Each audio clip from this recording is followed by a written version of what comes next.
Oh, Hi, Krishnali. How are you? I'm good. I'm doing great. How are you? Okay, I think we might face some issues today because there's a downpour here. And anyway, so welcome to the Mom Experts, and I'm so happy Thank to have you. you. Thank you for having me. It's really great to be here. Oh, the pleasure is all mine. So, we'll just wait for a few minutes, and I can give everyone who has joined a background about what is this all about, and then we can Sure. begin. So, and also, yeah. So, like I've told you, so what at Mom Experts, what we're trying to do is, bridge this information and support gap that women who are going through pregnancy usually face. So, as beautiful as this phase is, it's not always a very positive experience for everyone. Yeah. And for a simple reason that, there is not enough support or there is misinformation. And it starts right at the planning stage, and Mm-hmm. especially when you look at the smaller towns and places like that. So Mm-hmm. there's only one thing that that this is, if you have some issue, whether it's conceiving or during pregnancy or with new mom, you just you go to Mm-hmm. doctors. But there are some things which are beyond that. There are some places where we need a support from another mother telling you that it's okay, this too shall pass, or that Right. this is normal. So there are a lot of these kind of things that we are trying to address with the Mom Experts. And it was when I actually started working that I found out that so many women face this issue of conceiving because they have this condition of hormonal Mm-hmm. imbalance, which is known as the PCOS or PCOD, and we will, I think, shed more light on those things. Mm-hmm. Mm-hmm. And that's when it clicked, and that's when I remembered, okay, that I had seen this amazing person who is doing something phenomenal in this space. So, okay, let me check that out. And that's how I started following you, and I have been a fan ever since. So, Great, once great. again, I think great pleasure to have you, and welcome once again, Thank Anushri. you. Thank you so much. So, so without much ado, can you, tell us a little bit about yourself and all this? What is this Coach Nush actually about? Yes, sure. So my name is Anushri. I'm a PCOS coach and entrepreneur. So PCOS coach, what does that mean? Basically, I work with women who have PCOS to help them reverse their symptoms, reduce their symptoms naturally, holistically, and sustainably through diet and lifestyle change.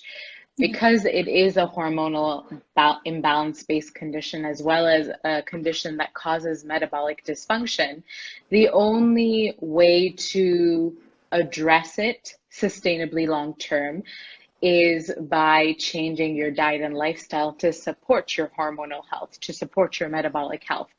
And I myself have PCOS. I was diagnosed when I was 15 years old, and I was not given much information at that point. And that was about 15 years ago, right? And Yeah. I was told that, PCOS is a condition you essentially have lifelong. There's not much you can do about it. You can take these hormonal birth control pills to fix your hormones. And you can also take metformin, which is, or glucophage. In different countries, it's called different things. But essentially, it's a pre-diabetic medication because Oh, it helps us sort of manage our blood sugar. And that's something that usually women who have PCOS, they struggle with. It's called insulin resistance. And basically, that means that we're not able to manage our blood sugar well. And that's why they give us this pre-diabetic medication. And I was also told that I'm probably going to face many difficulties when I want to conceive at that point when I'm older, and that I'll probably have to come back for fertility treatment. So, of wow. course, hearing this as a 15-year-old was Yeah. extremely disheartening. It made me Yeah. feel helpless. And unfortunately, today women are still being told the exact same thing. I was able to reverse many of my symptoms, if not all of them, through sustainable diet and lifestyle change without medication. And nothing against medication, but these medications actually can be more harmful in the long term to your overall health and well-being than than the good that they do short term. So I decided I didn't want to get on them. I didn't want to stay on them. So at the age of about 25, I just started to do my own research, started to explore, started to try a lot of different things. And through the process of trial and error, I was able to find a way to manage my own symptoms without medication in a sustainable way, just through nutrition, through movement, through sleep, stress management, through supplementation, and also by shifting my mindset. And that is now what I teach to women, and I educate women about on how to do for themselves with PCOS. And on my Instagram page is where I share a lot of the information, as well as I work with women one-on-one in my PCOS transformation program, where I guide you through this process of eliminating and reversing your symptoms through sustainable diet and lifestyle change holistically.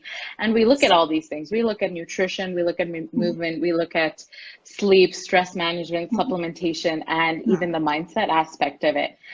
And that's sort of how this came into being.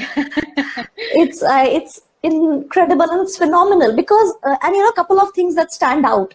One is that you said that, there was at the age of 15 being told that, you'll have to live with something all your life.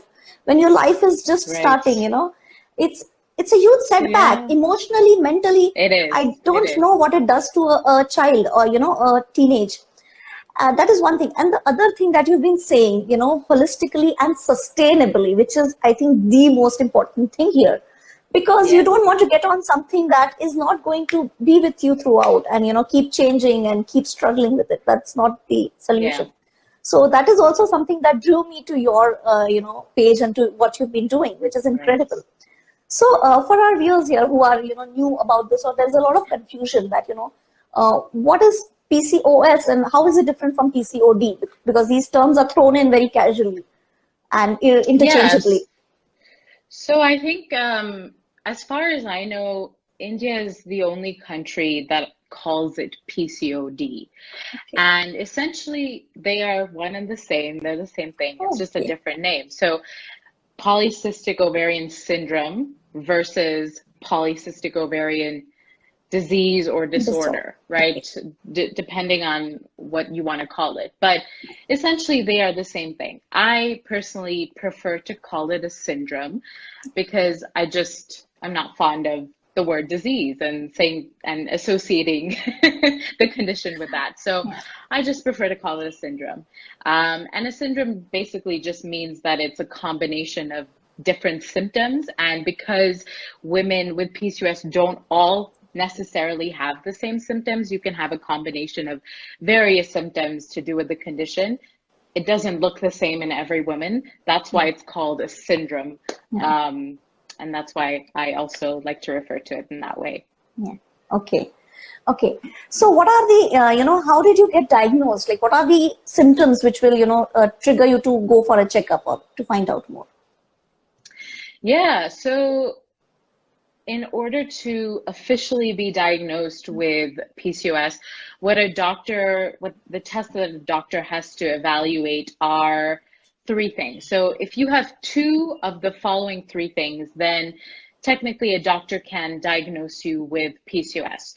So the first thing is to have cysts, and they're not actually cysts. What they are follicles, and follicles are unmatured eggs from your ovaries that haven't been able to mature fully and released and ovulated out and then in your cycle, right? And then at the end of the cycle is when you have a period. So essentially, when you have PCOS, because of your hormonal imbalance, whether it's your insulin resistance, whether it's the elevated levels of male hormones, androgens in your body, that prevents your eggs from being able to mature fully to reach complete maturation and then ovulate. And that is the main reason why women who have PCOS are unable to conceive. Oftentimes it's because they're not ovulating, right?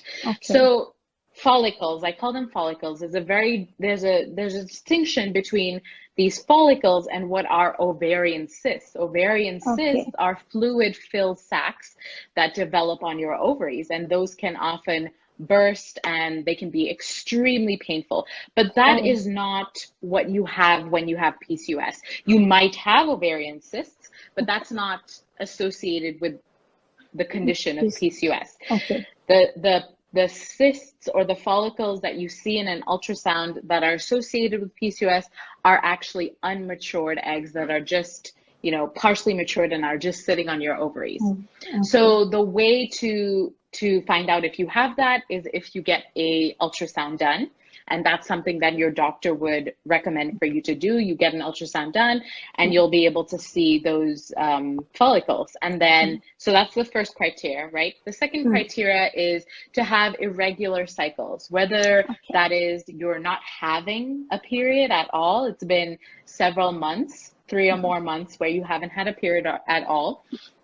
Or you have very irregular cycles where Yeah. 1 month it'll be 25 days, the next month it'll be 40 days, the Yeah. next month it'll be 30 days. So Yeah. having these irregular cycles, or Yeah. also just having like very heavy or like cycles that last a long time. So maybe Okay. your period lasts over a week and you continue to bleed abnormally, right? Mm. That could also be an indication of irregular cycles for PCOS. So that's the second criteria. The third criteria is to have elevated androgens. Androgens are male hormones, things like testosterone, DHEAS, androstenedione. So if you have elevated male hormones, then that is another sign that you might have PCOS. So if you have two of those three things, whether it's follicles on your ovaries, cysts on your ovaries, high androgens, or irregular cycles, two of those three things, you would be officially diagnosed by a doctor with PCOS, right? Okay. In terms of the symptoms, Mm. so because PCOS causes hormonal imbalance, which means like testosterone and unbalanced levels of estrogen or progesterone, all of these things can cause symptoms such as insulin resistance, which causes weight gain, which causes chronic fatigue, which causes intense sugar cravings, hunger cravings. Other symptoms include the symptoms that are associated with elevated male hormones, such as facial hair, so hair Um, growth in places that you don't want hair growth, right? Acne, hair loss, and also that contributes to the irregular cycles. So these are just some of the symptoms that you might experience, but there's a whole host of symptoms. PCOS can cause mood swings. PCOS can also cause depression and anxiety, and that's something that not many women who have the condition know, but it also affects your mood, it affects your energy, it affects your digestion. It can cause inflammation, it can cause disruption in your gut health. So it really impacts your entire body because your hormones are so important. And when they are out of right. balance, then that impacts every system in your body. Wow. So I think it's like a vicious cycle, one leads to the other because, like you said, I mean, the symptoms themselves are, as when you're growing up, it's a little disheartening to have hair loss or to Yes, have acne, yes, and it will lead to, and 100%. because we have these, crazy levels of, and unrealistic levels of this beauty standards, or what we call it. So Right. you will constantly feel, conscious about yourself, and it will lead to Hmm. depression, anxiety, and so on. So it's a tough Right. thing growing up, and kudos Hmm. to you and everyone else out there who is dealing with it and trying to find the right solutions. So Yes, which yes. brings us to the treatment part, the solution, which is I think the I don't know how to call it, the tricky bit or the problematic bit, because when it comes to treatments, all we hear is the pills and the birth control pills on that. So I mean, as a 15, Yeah. 20-year-old taking birth control pills, so what happens in the treatment, and how are we going to offer solutions or alternatives?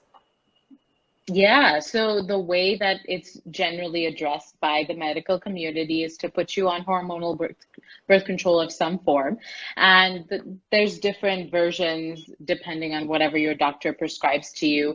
And then if you do have insulin resistance, which you most likely do, then your doctor is also going to prescribe metformin or glucophage.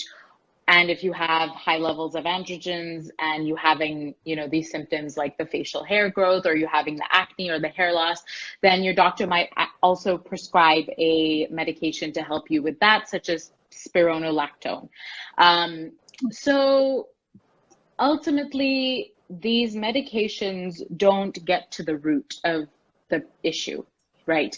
They don't actually help you deal with your hormonal balance. In fact, there's a very big misconception about what birth control pills do. Essentially, what they do is they shut down the communication between your own ovaries and your brain, and they essentially shutting down your own hormonal system in a sense, and now replacing it with the hormones that are found in the birth control pill. Right. So you may see improvements in your symptoms, right? Because your hormones are shut down and you're just getting like doses of hormones here and there. But in the long term, that is having negative impacts on you. The fact that your own hormones are not being able to be active and actually do their job, and they've been shut down. And that is why oftentimes when you get off birth control and you might want to conceive, you're not able to, because the communication between your ovaries and your brain have been shut down. It's going to take a long time for that communication to be formed again, and then for your hormones to wake up and start to produce in the right amounts at the right times, and get going with that, right? And also, a lot of us think that, and this is something that I believed when I was diagnosed first, I didn't have a cycle for 6 months. I didn't have a period for 6 months. And that was the thing that alerted my mom that something was not right and that she had to take me to the doctor, right? And the minute I started birth control, I started having a regular period. Now, the period that you get from hormonal birth control is not a real genuine period. It is not a period associated with your menstrual cycle, because it is just sort of induced by the birth control pill. The only way where you genuinely are menstruating is if you are ovulating every month. So if you are not ovulating, which is what happens when you are put on birth control, you're not ovulating. That's why it's called birth control, right? The purpose of birth control is to prevent you from getting pregnant. And the majority of birth controls, the way that they do that is by preventing you from ovulating. Now, you have PCOS and you are already not ovulating because of your hormonal imbalances. But of course, the doctor is going to give you a medication that's also going to shut down ovulation from ever occurring. Does that make any sense? That doesn't make sense, right? But that is what happens. So it's really unfortunate because we are given birth control, and that only inhibits our body's potential to heal from whatever imbalances that we've got in our body, because now we've completely shut down our ovaries, connection to our brain, and our hormones are shut down. And then, we want to get pregnant eventually. And when it comes time, maybe now we are at the age that we want to have a child, and we finally decide, okay, I'm going to get off birth control. But you won't be able to get pregnant right away, because first of all, before you even got on birth control, you were probably not ovulating. And now for sure, after being on birth control for so long, that system has just become dormant. It's just shut down even more. So getting pregnant after that is going to be very challenging as well. So it's really just, it's just really making it so much more challenging. So the fact that we are given birth control to address our PCOS is actually probably the worst thing that could be done as a way to treat what we're dealing with, right? I'm sorry, I lost your question. What was your question? No, and then what are the alternatives that I said? So what are the alternatives? Right. To, So because PCOS is a lifestyle disease, Yeah. just like any other chronic illness, so let's say diabetes, let's say heart disease, they can be addressed with diet and lifestyle change, right? So it's really important to start paying attention to your nutrition, to start paying attention to your movement, how often you move, if you move at all, to pay attention to how are you sleeping, to also evaluate your stress, because stress is a major driver of PCOS symptoms. And that is one thing that we never talk about. We only talk about diet and exercise, right? Diet and exercise, diet and exercise, diet and exercise, lose weight. But stress is a major driver of PCOS symptoms. So you can lose all the weight in the world, but if your body is still stressed out, you're still going to suffer with your symptoms. And this is something that I experienced. When I first started my journey, I did lose a lot of weight. I lost about 20 kilos and I felt good. But what I did to lose that weight actually exacerbated my symptoms. It actually made my symptoms, some of my symptoms worse. So it definitely helped me with, yes, I lost weight. Yes, I was able to, I had more energy. I was able to tolerate carbohydrates a little better. I dealt with my insulin resistance. But because of the stress caused my body, because I lost so much weight and I lost it very quickly, that is a very stressful process on the body. Yes. Losing weight is stressful on the body. Because of that stress, my hair loss increased. I had more hair loss. Eventually my energy also decreased, and also my metabolism decreased even more. So when I have PCOS, of course, I already have like a slow metabolism. And then by losing the weight in a very extreme way, by under eating and over exercising, I decreased my metabolism even more, right? So all of these things are things that you need to be mindful of when you're trying to address your PCOS. And unfortunately, what's perpetuated by everyone out there and what doctors constantly tell you is that all you need to do is lose weight. All you need to do is eat less and move more. Eating less and moving more can oftentimes be worse for your symptoms, can oftentimes put more stress on your body, right? So oftentimes what women do is that they are so focused, hyper focused on just losing weight. Like I have to lose as much weight as possible. And the only way I will deal with my PCOS is if I am as thin as a stick, if I have a flat stomach, right? That's the solution to all our problems. Right. But it's really not about that, right? And in fact, what you're doing is actually putting more stress on your body and making your symptoms worse, right? There is a way to lose weight slowly and sustainably in a way that doesn't put a lot of stress in your body, but most of us are not doing that. I would say 99% of us who are trying to lose weight we want quick results. That is what we want quick results. Exactly. And oftentimes when you're under eating, when you're cutting carbs, when you're cutting gluten or dairy, or you're cutting all these other food groups, right? You are also cutting out important sources of nutrition. So now you are already suffering from nutritional deficiencies because you have PCOS. You're bound to have nutritional deficiencies. That's what happens when you have the condition. And now you're also cutting out food groups. And so you're losing even more nutrients, access to nutrients. And now that's affecting your hormones even more. That's affecting your metabolism even more, right? So what I'm trying to say is that weight loss is not everything when it comes to PCOS. And that is something very, very important for women to know. And instead of focusing on the number on the scale changing, you need to focus on how you feel on a daily basis. You need to focus on how can I improve my mood, my energy levels, my digestion, my sleep on a daily basis. And these are things that you can track. This is like, you can get immediate feedback on that, right? And if you know that you are eating in a way that feels good, if you know that you're drinking enough water, if you are doing forms of activity that you enjoy, that don't stress your body out, that are not exhaustive, that are because we think that exercise only counts if we are running for an hour and we are sweating and we are exhausted, and after we just want to like crawl in the bed and take a nap. Like that's what we think is a good workout, right? Yeah. No, that's a sign that what you're doing is putting immense stress on your body, and you should not be doing that.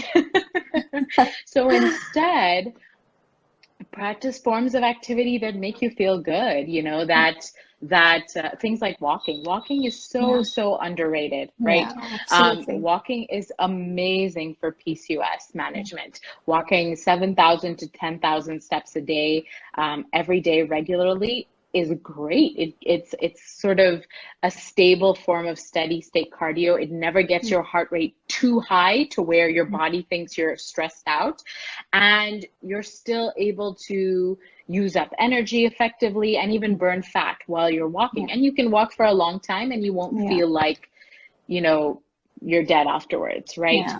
So things like walking, things like yoga. Yoga is great for stress management, as well as a great form of movement, you know, connecting with your body, releasing tension, stretching out. It's just overall, it's wonderful, right? Yoga, walking. And eventually, when you feel strong enough, you can work towards starting some strength training. So, and strength training doesn't necessarily mean that you need to lift weights. Your body is also a form of weight. So you could do things like squats without weights. You could do deadlifts. You could do push-ups. You could do lunges. You could do crunches. None of these require weights, right? But your body is also a form of weight. So as you are doing these things, you have this resistance from your body weight. And strength training is amazing for becoming more sensitive to insulin. So helping you with insulin resistance and helping you manage blood sugar, right? And it's also helping you boost your metabolism as well. So these are three forms of exercise that I would recommend. I would never recommend doing very intense, like high intensity interval training. Now, depending on your level of fitness, you know, one thing I always say is that there's no one size fits all when it comes to PCOS.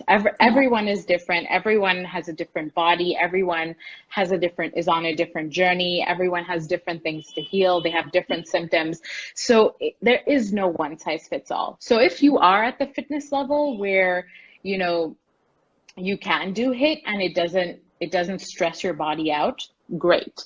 But I would say for the majority of women who have PCOS, you probably don't need to do HIIT. And you will actually serve your body better if you walk regularly, like get up to 7,000 to 10,000 steps every single day, and just work on that, right? Work on making that a habit. And if you do that, like the benefits you'll receive from that are immense, right? And then start to incorporate some yoga, and maybe not for the purposes specifically for exercise, but also just for relaxation and stress management and connecting with your body, right? And then eventually, when you feel strong enough, then you can start incorporating some of this strength training and resistance training, right? So that's the movement aspect of it. And then there's sleep. Are you getting enough sleep? Are you getting good quality sleep? Sleep is super important. Again, we just don't think of it as, we don't think of it when we think of like health, right? We think of, again, diet and exercise. Maybe are you drinking enough water? Maybe managing stress, but we never think about sleep. Sleep is so important, right? Getting enough sleep and getting good quality sleep when you do sleep. And then also supplementation. Now, when it comes to supplementation, I think a lot of us think that there's a magic supplement out there that's going to solve everything for us, right? A lot of us are taking 10 supplements, and that is not serving you. You need to focus on targeted supplementation. So focus on like, what is the right supplement for me based off of my needs? And if I can get the nutrient from whole food sources, from the food that I'm eating, then that's where I should get it from. Because oftentimes supplements may not be, your body may not be able to absorb them. They're not bioavailable. Bioavailable means that your body cannot absorb it, right? Yeah. So if you are taking a supplement and your body is not absorbing it, it's just coming out when you Yeah. pee, right? Yeah. So you're just paying for something and you're taking it consistently, but your body is not using it effectively. Yeah. So I say, rather than that, focus on getting your nutrients from whole food sources, Foods. from good quality food that you're eating, Yeah. and work towards eating clean, and work towards avoiding processed and packaged food, right? Cook more of your meals, eat home cooked food, avoid plant oils. So things like canola oil, sunflower oil, soybean oil, avoiding these oils and replacing them with things like ghee, butter, avocado oil, coconut oil. So saturated fats are healthy fats for you. Industrialized plant oils like sunflower oil, canola oil, soybean oil, grapeseed oil, whatever it is, all of those are highly inflammatory, and they actually exacerbate insulin resistance. They make you more insulin resistant. So instead, switch those out and start to go back to basics. You know, like what did our grandparents' generation do? What did they used to eat? What did they used to cook with? Focus on eating in that way as much as possible. They used to eat a lot of butter and ghee and you know, like Still fit that's and what they fine. use. Exactly. And there's a reason for that, right?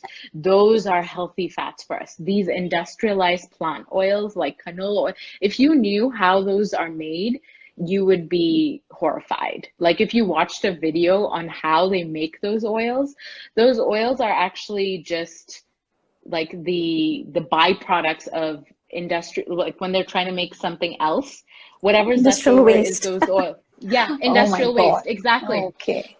And so they were like, oh, but we can make money out of this. Oh So yeah. let's start selling this. So that's Wow. how, those came to be hydrogenated oils that we now deep fry with. We cook, and they're Yeah. super cheap. So Yeah. if you are eating food from outside, you are guaranteed to be eating those. That's why I encourage you to start cooking food at home, right? Yeah. And actually being aware of what is in your food, because you're preparing it. So you know exactly what is in your food, right? Absolutely.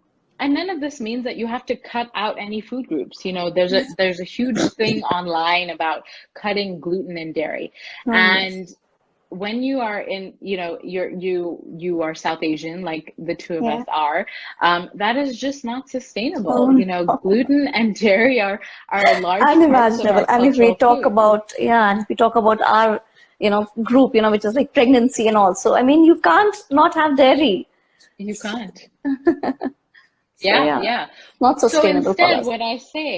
what I will say is that instead of cutting those foods out, evaluate the quality of the gluten and dairy products that you are consuming. Yeah. And gluten, fine. If you can avoid it, great. But I would Yeah. never recommend cutting out dairy, because dairy is very, very nutritional, and especially when you are, a lot of South Asian women are vegetarian, and if you are Yeah. not consuming dairy, you're Yeah. not getting a bioavailable Yeah. source of protein.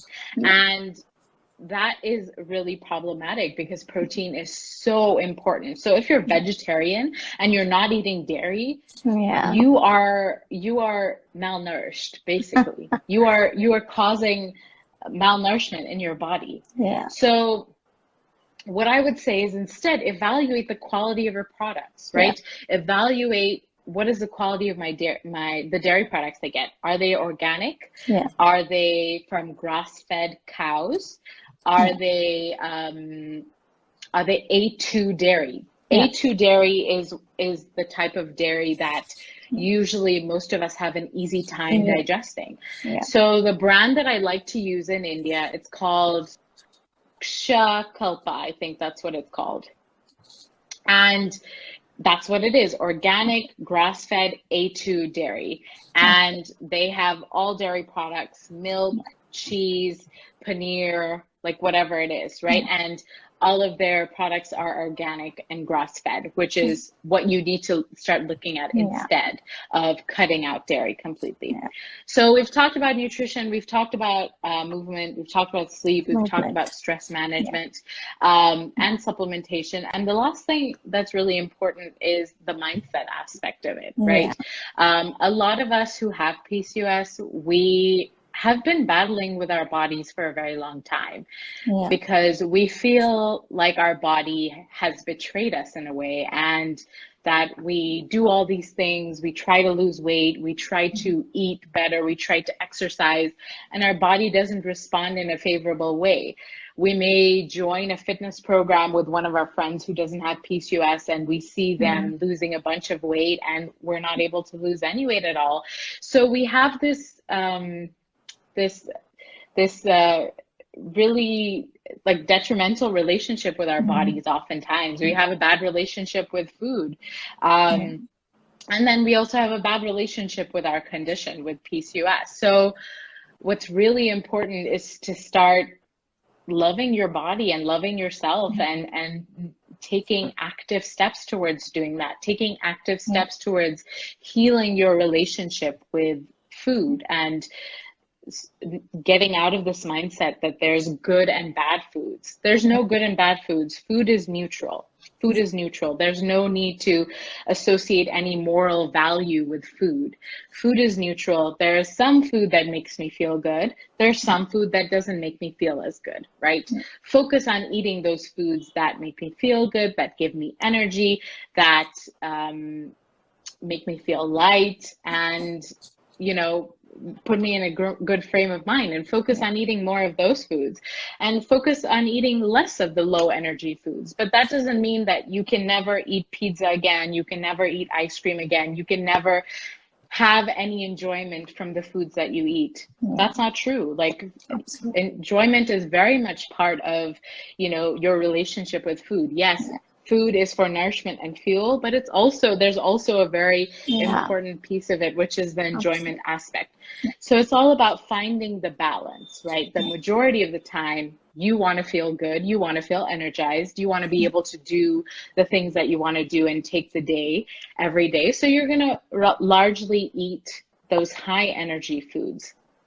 And then when you are in the mood to relax and enjoy yourself, and you really are enjoying yourself, you don't feel guilty when you eat, you know, some of these low energy foods, not feeling guilty about it, because then it's a waste. If you ate it and then you felt guilty about it and then you blame yourself about it, that's a waste, right? So it's all about finding that balance and improving your mindset to get out of that diet culture mentality that there's good food, there's bad food, there's good exercise, there's bad exercise. Any form of movement in your body is good. Whatever makes you feel good is good, right? Just try and incorporate whatever movement that you want to, even if it's 5 minutes of dancing to your favorite song a day.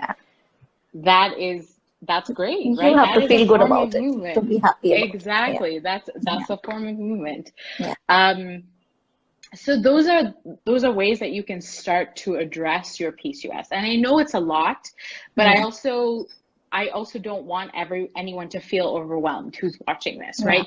It's not about doing everything. It's about figuring out and trust yourself on this. Trust yourself as to what do you think is the first step that you want to take towards addressing your PCOS? Is the first step to do with the food you're eating and addressing that? Is the first step to do with addressing some of the stress that you're going through, right? Is the first step incorporating more movement into your routine?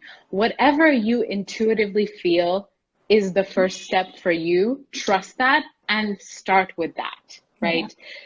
That's what you can start with. And that's how you can slowly start to add things and change things and develop these healthy habits that are going to support your PCOS and start to balance out your hormones and improve your metabolism so that you can sustainably change your symptoms, reverse them, and you'll be able to carry on with that lifelong, essentially.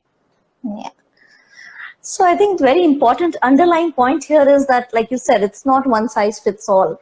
Everybody Yeah, is different, and you are the best judge for yourself. You know yourself better than anyone out 100%. there. So, just take it easy, take it slow, and whatever makes you feel good is going to work in the end. So, there's Right. no competition. Don't get into competition here. It's just you and yourself. So, yeah, and a lot of these things. So, we think, and I know how to take care of myself if I have PCOS. I think it's right there, everything that you said.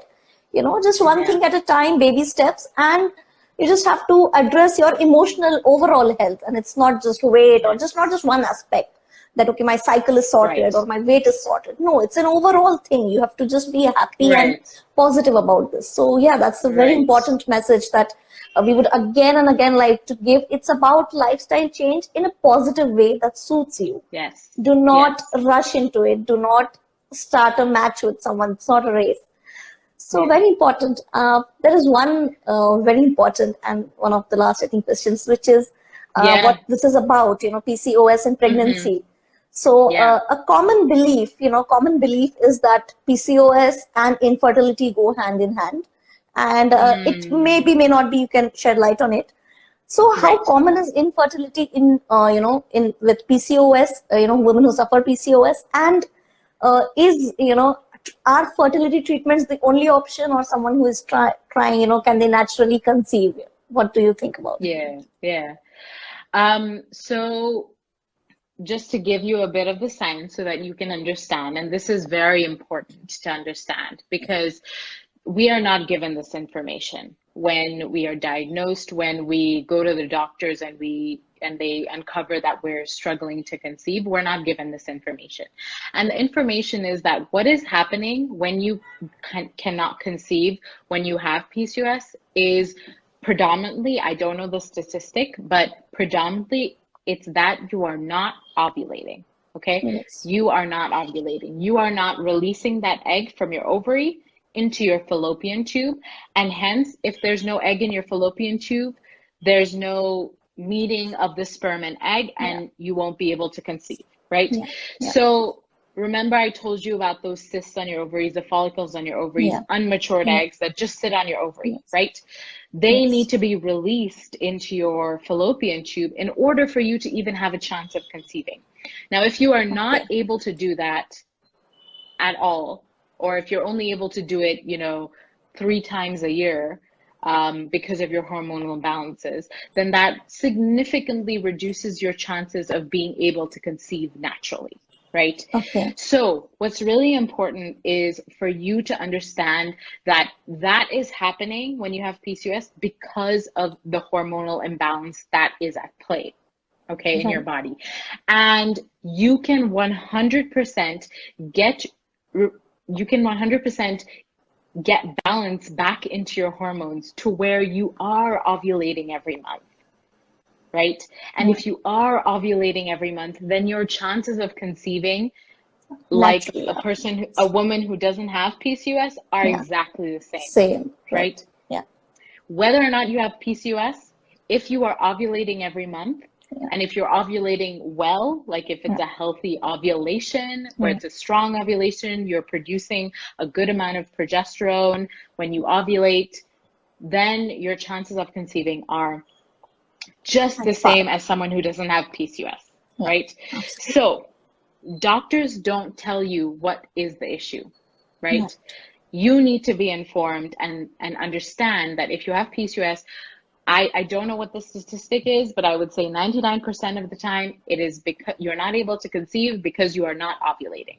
Yeah. So you need to practice health behaviors that help you ovulate every month, right? Right. That help you have a healthy menstrual cycle in which you are Yeah. ovulating well. And when you're able to do that, you will be able to conceive, unless your partner has fertility issues, right? So this is something that unfortunately is a major issue in South Asian culture. Yeah. The burden of pregnancy is always put on the women. But I believe 45% of men struggle with fertility, whether it Yeah. means that they are not producing enough sperm or the sperm that they Quality. are producing is not of good quality, right? So the burden should not only be on you. You should Yeah. not be the only one who's being tested. Your Yeah. husband should also be tested. Your partner Absolutely. should also be tested, right? So know that it's Yeah. not just about you. It's also about your partner. Yeah. So now that I've said that, everything that I've said before about the action steps that you can take in terms of changing your diet and lifestyle to balance Yeah. out your hormones, to improve your metabolism, are going to support a healthy menstrual cycle in which you ovulate. Yeah. Now, if you have a period every month, it does Yeah. also be aware of that just because you have a period every month, that doesn't mean you are also ovulating in that cycle every month. It's Yeah. possible to have a period and not ovulate. You need to learn to Okay. understand your body, get in touch with your body, know the how to test for ovulation. They do have ovulation strips out there in Yeah. which when you think you are ovulating, you can pee on a strip and then it'll tell you if you're ovulating. Yeah. There's a misconception that all women are ovulating on day 14. That is not true. No. You can ovulate at any point in your cycle. It could be day 14, Right. it could be day 17, it could be day 20. Yeah. You have to learn how to track if you're ovulating. One way to Yeah. do that is to measure your basal body temperature every day. Okay. So with a thermometer, are you aware of the fertility awareness method? Yeah. It's called FAM. Okay. Okay. So fertility awareness method is basically understanding when you ovulate and understanding your menstrual cycle, right? Okay. And there are things that you can track throughout your cycle in order for you to know what stage of your cycle you are in. So, of course, when you have a period, you know that you are in the menstruating Yeah. phase of your cycle, right? Yeah. The way to know if you are in an ovulatory cycle, phase of your cycle where you can potentially conceive is if you are having cervical mucus. So tracking things like cervical mucus, tracking things like basal body temperature, tracking things like cervical position. These are ways in which you can start to understand where you are in your menstrual cycle and also understand if you're ovulating or not. So a book that I would recommend, there's two books that I would recommend that someone can read to understand more about how to do this, right? And it's not easy, of course. It's not easy. This is educating yourself, right? But it's a very, very important to educate yourself and to educate yourself on your menstrual cycle and your menstrual health, right? So two books that I would recommend are Taking Charge of Your Fertility by Toni Weschler, where she educates you on how exactly to start tracking your cycle and knowing when you are ovulating. And you have to practice, and you will get to a point where you're able to know when you're ovulating every month. Another book that I would recommend is The Fifth Vital Sign by Lisa Hendrickson Jack. And that one is a great book. It really dives into the negative impacts of hormonal birth control and also a little bit about how to track your cycles and how to know if you're ovulating. So those are two books that I would recommend for anyone who is interested in going down the more natural route of figuring out fertility, right? It's about what's easier for you. Is it easier for you to educate yourself and to start trying to figure out if you are ovulating, if you're in your cycle, and if you're able to conceive naturally, or is it easier for you to go down the route of fertility treatments? And that's really tough, right? Tough. Going down Mentally, the route physically, of mentally, physically, there's a lot of trauma that's associated with that. Yes. So it's all about, like, which is the greater Financially. pain for you. Yeah, Sorry, but it's very financially. important here. Yeah, 100%. It's so expensive, and there's no guarantees, right? There's no guarantees. You spend all this money and you're just going based off of trust. You don't know, right? You don't know what the outcome is going to be.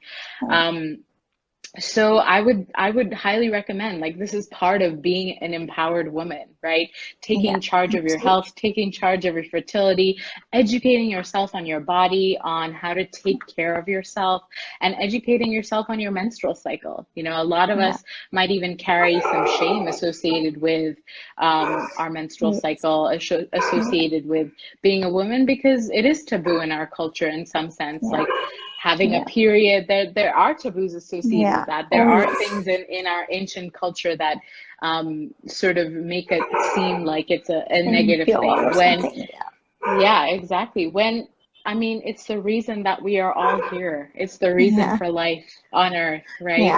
Yeah. This is something that you should be proud of. It's amazing to be a woman, Yeah. right? The fact Absolutely. that you can give birth, you can create life. Um, so that is something that you need to embrace. You know, your womanhood, and your menstrual cycle is a very big part of that. Yeah. So does So, that answer the oh, question yes, of, absolutely, yeah, absolutely. And it is so reassuring, that these are these small, tiny baby steps that you have to take, and eventually, you can be sure that, you will be at par with someone who does not have PCOS, and you can yes, absolutely conceive naturally. All you need is a lot of yes, patience and some, doing that justice to yourself and your body. So I think yes, it's a very healthy and overall, it's a very positive process if you think about it. And right, that is what this was all about, PCOS and pregnancy. That, can I get pregnant if I have PCOS? How much effort, and what all does it take? But I think it's all in there. It's all here. And if there is anything else that you want to know, there's always Coach Nush is there. You know her IG page, and you can also keep posting questions here. So, and we will try to answer them. And of course, the resources that you mentioned, some of them, I think we will also put that up in the comments, the books and everything else that you sure, mentioned, the dairy yes, brand and all those things. So, sure, sure, yeah, so I think the biggest takeaway is, just love your body and be one with yourself. Don't hmm feel negative, so it all drives from within. And I'm actually feeling so great after talking to you about this, because yeah, it's also, educating oneself is very important, but also having very someone important, yeah. who has a positive attitude towards these things, it's contagious. So so yeah, I think we've addressed the most of our questions and the most important hmm ones. hmm And I can't thank you enough for this, Anushri, that you Of took out course. Thank time. you so And much for anything having me else? on. Yeah, oh, our pleasure. Yeah, so that's it for now, folks. And we'll sign out, and we'll keep in touch with Anushri. And whenever we have anyone, we can always go on her page. She has amazing content there. I don't have PCOS myself, but I keep on visiting and I keep on reading, because it is, very encouraging to know that someone with a condition which is termed as irreversible and all can do such amazing things. So thank you once again, Anushri, and more power to you. Thank you. Thank you. And it Okay, was great. It was great speaking to you, same Krishnandi. here. Thank you for having me. Same here. Thank you so All much, right. Anushri. Yeah. Okay. Bye. Bye-bye. Bye.